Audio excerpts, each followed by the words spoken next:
Hi friends, നമ്മുടെ YouTube ചാനലിലേക്ക് എല്ലാവർക്കും സ്വാഗതം. അപ്പോൾ ഇന്ന് നമ്മൾ വീഡിയോയിലൂടെ പറയാൻ പോകുന്നത് ഇത് മാരുതിയുടെ 800 ആണ്. ഇതിൻ്റെ കംപ്ലൈൻ്റ് എന്ന് വെച്ച് കഴിഞ്ഞാൽ വണ്ടി ഓടിക്കുന്ന സമയത്ത് ഒരു മൂളൽ സൗണ്ട് എന്നുള്ളൊരു മൂളൽ സൗണ്ട് നമുക്ക് കിട്ടുന്നുണ്ട്. പക്ഷേ അത് നമുക്ക് തോന്നുന്നത് ലെഫ്റ്റ് സൈഡിലായിട്ടാണ് തോന്നുന്നത്, ചിലപ്പോൾ റൈറ്റ് സൈഡിലായിട്ട് തോന്നും. അപ്പോൾ നല്ല മൂളൽ സൗണ്ട് കേൾക്കുന്നുണ്ട്, ഫ്രണ്ടിൽ നിന്നാണ് ഫീൽ ചെയ്യുന്നത്. പക്ഷേ ലെഫ്റ്റ് സൈഡും റൈറ്റ് സൈഡുമായിട്ട് നമുക്കത് തോന്നുന്നുണ്ട്. അപ്പോൾ നമ്മളിപ്പോൾ വണ്ടി റൈറ്റ് സൈഡ് പൊക്കി നിർത്തിയിട്ടുണ്ട്. റൈറ്റ് സൈഡ് പൊക്കി വീലിൽ ജാക്കി വെച്ച് നിർത്തിയിട്ടുണ്ട്. അപ്പോൾ ഇനി നമുക്കിത് വണ്ടി ഒന്ന് സ്റ്റാർട്ട് ചെയ്തിട്ട് ഗിയറിലിട്ട് ഈ വീലൊന്ന് കറക്കിയിട്ട് സൗണ്ട് കേൾക്കുന്നുണ്ടോ എന്ന് നോക്കാം. ഒന്ന് സ്റ്റാർട്ട് ചെയ്ത് വണ്ടി സ്റ്റാർട്ട് ചെയ്തിട്ട് അപ്പോൾ നമ്മളെപ്പോഴും പൊക്കി വെക്കുമ്പോൾ കറക്റ്റായിട്ട് പൊക്കി വെക്കുക. ഗിയർ ഇടുമ്പോൾ വണ്ടി മൂവ് ആകാൻ നോക്കുക. മൂവ് ആയി കഴിഞ്ഞാൽ വണ്ടി നീങ്ങി പോകാനുള്ള പൊക്കി വെച്ചിട്ട് വണ്ടി കറക്കുമ്പോൾ എപ്പോഴും കറക്റ്റ് ജാക്ക് പോയിന്റിൽ തന്നെ നിർത്തുക. അതുപോലെ തന്നെ വീല് കറക്റ്റായിട്ട് ഒരു ശകലമെങ്കിലും പൊക്കി വെക്കണം കറക്കുന്ന കൂട്ടത്തിൽ. അതുപോലെ ഗിയർ ചേഞ്ച് ചെയ്യുന്ന കൂട്ടത്തിൽ വണ്ടി പെട്ടെന്ന് ക്ലച്ചിൽ നിന്ന് കാലെടുക്കുമ്പോൾ വണ്ടിക്ക് ഒരു ജെർക്കിങ് വരും. അപ്പോൾ വീൽ ജാക്കിൽ നിന്ന് തെന്നിപ്പോകാനുള്ള ഒരു അവസ്ഥകളൊക്കെ വരും. അപ്പോൾ അതൊക്കെ ശ്രദ്ധിക്കേണ്ടതാണ്. അപ്പോൾ ഇനി നമുക്ക് വണ്ടി ഒന്ന് സ്റ്റാർട്ട് ചെയ്തിട്ട് ഗിയറിലിട്ടിട്ട് ഈ വീലിനെ ഒന്ന് റൊട്ടേഷൻ ചെയ്ത് നോക്കാം. ഒന്ന് സ്റ്റാർട്ട് ചെയ്തു. അപ്പോൾ സ്റ്റാർട്ട് ചെയ്തു. ഗിയറിലിട്ട് നമുക്ക് ക്ലച്ചിൽ നിന്ന് കാലെടുത്തിട്ട് വണ്ടി ഓടിക്കുന്ന അതേ കണ്ടീഷനിലാക്കാം.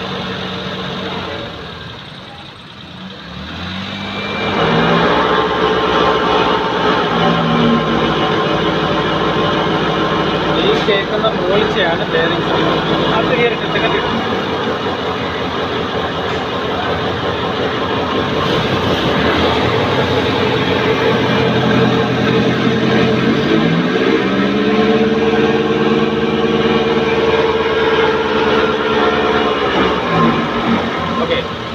ഈ കേൾക്കുന്നത്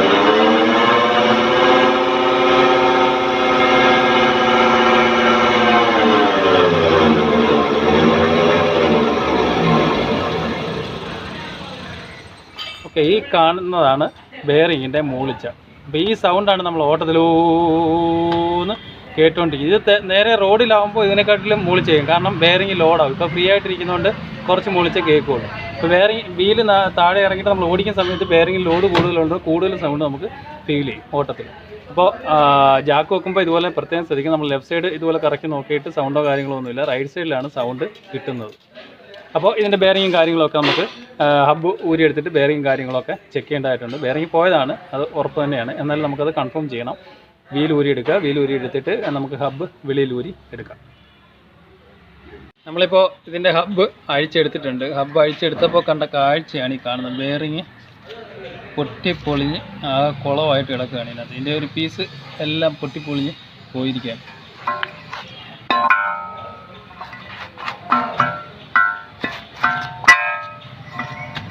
ഈ മൂളിച്ചയാണ് നമ്മൾ കേട്ടോണ്ടിരിക്കുന്നത്. ഒന്ന് എടുത്ത്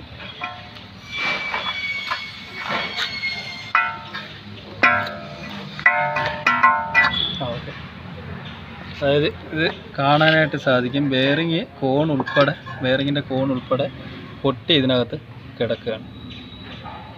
ഇതാണ് ഇതിൻ്റെ അവസ്ഥ. ബെയറിങ്ങൊക്കെ ബോളൊക്കെ തേഞ്ഞ് ഒരു പരുവായി.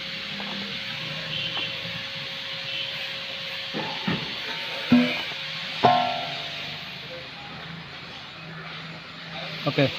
അതുപോലെ തന്നെ അപ്പോൾ ഈ കോൺ നമുക്ക് അഴിച്ചെടുക്കേണ്ടതായിട്ടുണ്ട്. കോൺ അഴിച്ചെടുക്കണം. അതുപോലെ തന്നെ നമുക്കിതിൻ്റെ ബെയറിങ് കയറ്റി വെക്കേണ്ടതായിട്ടുണ്ട്. അപ്പോൾ നമുക്കിതിൻ്റെ ബെയറിങ് അഴിച്ചെടുക്കേണ്ടതായിട്ടുണ്ട്. ബെയറിങ് അഴിച്ചെടുക്കാനായിട്ട് ആ ഭാഗത്തു നിന്ന് ഇങ്ങോട്ട് തട്ടിക്കഴിഞ്ഞാൽ ബെയറിങ് നമുക്കിങ്ങനെ ഊരിപ്പോരുന്നതായിരിക്കും. അപ്പോൾ ഇതാണ് ഇത്രയും നല്ല. അപ്പോൾ ഈ ഒരു ചെറിയ മൂളിച്ചയൊക്കെ ഉണ്ടെങ്കിൽ കറക്റ്റായിട്ട് തന്നെ ബെയറിങ് മാറ്റി വിടുക. ഇല്ലെന്നുണ്ടെങ്കിൽ വഴിയിൽ കിടക്കാനും ഇതുപോലുള്ള ഇത്രയും പൊട്ടിയൊരു അവസ്ഥയാണെന്നുണ്ടെങ്കിൽ അത് ഭയങ്കര ഡേഞ്ചർ തന്നെയാണ്. കാരണം വീല് കുത്തിക്കിടക്കും. വീല് കുത്തി ബ്രേക്ക് ജാം ആകാനൊക്കെ ഉള്ള അവസ്ഥകളും കാര്യങ്ങളൊക്കെ വരും. കാരണം ഇത് പൊട്ടിയിട്ട് കുറേ നാളായിട്ടുണ്ട്. ഇപ്പോൾ റീസെൻ്റായിട്ട് പൊട്ടിയൊന്നുമല്ല. അപ്പം ഇങ്ങനെ ഓടിയാണ് ഇത് ഇത്രയും പൊട്ടാനായത്. ചെറിയ സൗണ്ട് വന്നപ്പോഴേ പ്ലേ തുടങ്ങി അങ്ങനെ പ്ലേ ആയി പൊട്ടിപ്പോയതാണ് ഈ ബെയറിങ്. അപ്പോൾ നമുക്കിതിൻ്റെ ബെയറിങ് മാറേണ്ടതായിട്ടുണ്ട്.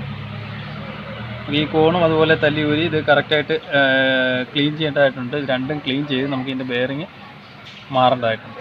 അപ്പോൾ എന്തായാലും നമുക്ക് ബെയറിങ് മാറിയിട്ട് കറക്കി നോക്കാം. ബെയറിങ്ങും ഹബ്ബും എല്ലാം കയറ്റി വെച്ചിട്ടുണ്ട്. ഇനി നമുക്കിത് വണ്ടിയിൽ ഫിറ്റ് ചെയ്തിട്ട് കറക്കി നോക്കാം സൗണ്ട് ഉണ്ടെന്ന്. സൗണ്ട് കേൾക്കില്ല, കാരണം നമ്മൾ കണ്ടതാണ് പഴയ ബെയറിങ് പൊട്ടി പോയത്. ഓക്കെ, എന്തായാലും നമുക്കിത് വണ്ടിയിൽ ഫിറ്റ് ചെയ്തിട്ട് കറക്കി നോക്കാം. നമ്മളിപ്പോൾ ഹബ്ബ് കയറ്റി ബെയറിങ്ങും കയറ്റിയിട്ട് വീലും ഇട്ടിട്ടുണ്ട്, ആക്സിലേറ്ററും ഫുൾ ടൈറ്റ് ചെയ്തിട്ടുണ്ട്. ഇനി നമുക്ക് വണ്ടി സ്റ്റാർട്ട് ചെയ്തിട്ടൊന്ന് കറക്കി നോക്കാം. നമ്മൾ പഴയ കേട്ട ബെയറിങ്ങിൻ്റെ സൗണ്ട് കേൾക്കുന്നുണ്ടോ? ഒന്ന് സ്റ്റാർട്ട് ചെയ്യും.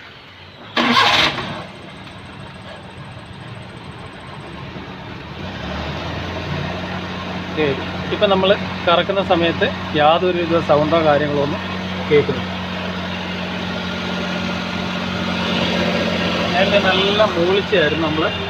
നല്ല മൂളിച്ചായിരുന്നു കറക്കുന്ന സമയത്ത്. ഇപ്പോൾ സൗണ്ടോ കാര്യങ്ങളോ ഒന്നുമില്ല. അപ്പോൾ ബെയറിങ് നമ്മൾ കണ്ടതാണ്, ബെയറിങ് എല്ലാം പൊട്ടിപ്പൊളിഞ്ഞ് കിടക്കുന്നത് നമ്മൾ കണ്ടതാണ്. അതിൻ്റെ ഫോണും ബെയറിങ് എല്ലാം പൊട്ടിക്കിടക്കുന്നത് നമ്മൾ കണ്ടതാണ്. ഓക്കെ. അപ്പോൾ ഈ വണ്ടിയുടെ കംപ്ലയിൻ്റ് എന്ന് പറഞ്ഞു കഴിഞ്ഞാൽ വണ്ടി ഓടിക്കുന്ന സമയത്ത് ഒരു മൂളൽ സൗണ്ട്, അത് ഓതറിച്ച സൗണ്ടായിരുന്നു, നല്ല സൗണ്ടായിരുന്നു. അപ്പോൾ നമ്മളിപ്പോൾ ഇതിൻ്റെ ചെക്ക് ചെയ്ത സമയത്ത് ഇതിൻ്റെ ബെയറിങ് പോയതായിരുന്നു, വീൽ ബെയറിങ് പോയതായിരുന്നു. അപ്പോൾ നമ്മൾ വീൽ ബെയറിങ് മാറി ആക്സിലേറ്ററും ബാക്കിയുള്ള കാര്യങ്ങളൊക്കെ ടൈറ്റ് ചെയ്തിട്ട് വണ്ടി ഡ്രൈവ് ചെയ്ത് നോക്കുന്ന സമയത്ത് സൗണ്ടോ കാര്യങ്ങളോ ഒന്നും ഇല്ല. അപ്പോൾ ഈ വീഡിയോയിൽ നമ്മൾ മനസ്സിലാക്കിയത് മാരുതി 800ൻ്റെ സൗണ്ട്, വീൽ ബെയറിങ്ങിൻ്റെ സൗണ്ട് എങ്ങനെ കണ്ടുപിടിക്കുക, അതെങ്ങനെ മാറാമെന്നുള്ളതാണ്. Okay, thank you for watching.